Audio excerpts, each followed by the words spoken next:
What have you learned from your dog that has helped you in life or tennis? And as an example, I'm in a house with 4 kittens today, watching them spill my coffee on my laptop, thinking, never underestimate anybody. Be patient with the ones you love, I guess. And then if somebody treats you bad, you just turn around, look at them, and leave. That's what he does. So it's pretty good. What do they do that's bad to him? You said to a dog. Who? To a dog. Nobody. Just when he walks in, there's 35 people coming and trying to touch him, and he just turns around and walks to mom, and then she takes him on the phone. That's what he does. Nothing bad. You've won Washington a couple times, congrats on that, but you got a 500 and 2 1000s in 3 weeks and then a major. Do you think that's a little bit, you going to change your schedule going forward? I mean, the only thing I can change is not play Washington, pretty much. But I love it there. I love playing there. I love the city. I said it multiple times. This is, with Miami, probably my favorite city in the United States because it's different. It's different than normal U.S. cities are. And I play well there. I always feel the ball well, and I always feel like it's a good tournament to start the hardcore season. And it's 12 months to go until the next Washington tournament. But in my head, I always thought this is a great week to play.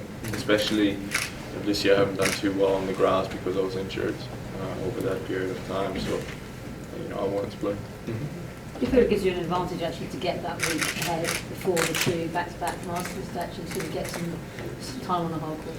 I mean, Washington depends a lot, as I said, on Wimbledon.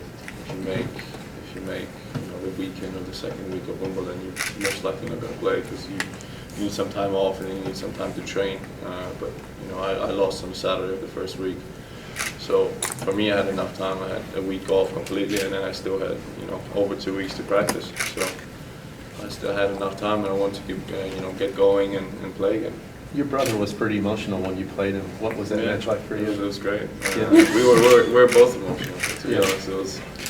It's kind of like weird before the match because we didn't know what to expect, but then once we got on the court, we both tried to win. We both tried to compete as far as we can, and it's ended up a really good match. You're one of the few players that have that unique experience of playing a sibling, someone you love.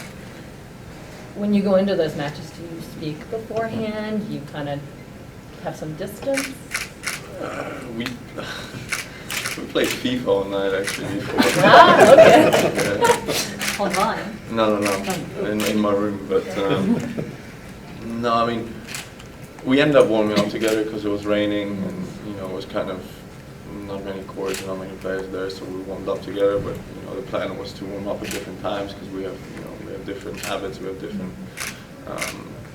different kind of rhythm before matches. But ended up we spent a lot of time together. We warmed up and then 20 minutes later we're on the court. So I think that helped us mentally a little bit. We were more relaxed than maybe we would have been if everything was different. But yeah, and at the end of the day, I really enjoyed it. I mean, it was a great match. I thought we both played really well. We both played, like we usually play in practice. And it was intense. It was nice, and it was just a nice week to be in courtroom. Were you able to pick up anything from Lendl? Sorry? Were you able to pick up anything from Lendl? Yeah, sure. I mean, he knows what it takes to win. He knows what it takes to win every single level in our sport. So he's definitely somebody that can help a lot. And, I don't have any coaching changes right now. It's not what I mean, but in the future, yeah, for sure, I think he's somebody that can help. And if that happens, I promise you guys I'll let you know, and you guys can write a big or small story about it, whatever you choose. And so Sascha, at one point in Washington, with all of that rain, I was watching, and you said, I'm not going back out there to play 2 points and have to sit down again. And I just want to know, do you feel like the players have enough say as to whether the courts are good for play? We don't have any say. Well, if you just don't play, you say no, well, right? We get disqualified. Did you catch a lot of slack for that? No, but at the end of the day, I said I'm not going to play. We argued for 30 seconds and it's still raining. So, I mean, at the end I was right. And then But I mean, in this kind of situation, we don't have a lot of say in it. We don't have a lot of judgment on it, which is kind of sad. Because at the end of the day, the chair umpire and the supervisor are sitting on the side of the court or on their chairs, and we're the ones who have to play. And, unfortunately, it happened to my brother twice. Once in Munich, when the court was not in playable conditions, he broke 2 ribs. And once in Shanghai, when the court was not in playable conditions, he broke his wrist. So I would say, you guys have to be careful, because at the end of the day, we're the ones who have our careers out there and who have our careers on the line. And at the end of the day, if we get injured, we get a pat on our back and say, "Oh, we're so sorry. Hope to see you soon." And their life goes on. Would you take a DQ? Sorry? Would you take a disqualification if you really felt like, I'm not going out because... It depends on the tournament. It depends, but I don't want to get to this point. Right. I would rather, everybody listen to kind of everyone's opinion and then make a good decision, not the other way around, not where it has to get to that stage where, either you play or you don't.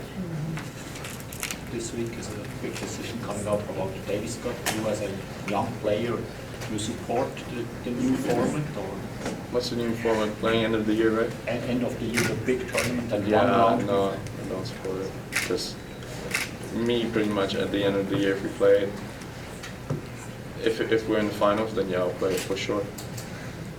If I have to play group stages at the end of the year, after London, I'm in the Maldives, so I'm not playing. I don't want to be there, to be honest. So, I mean, we already have a season that is 10.5 months long. We don't need to make it longer. Like, we, by all means, don't need to make it longer. I've talked to other top players. I've talked to Novak. I've talked to Roger a little bit. We all more agree that we need to make the season shorter somehow. So we have more time for off time, and we have more time to prepare ourselves and get our bodies ready, and not the other way around. If we make the season even shorter, last year I had 2.5 weeks of practice. That's it. Before the season started again. I mean, I had 10 days off and 2.5 weeks of practice.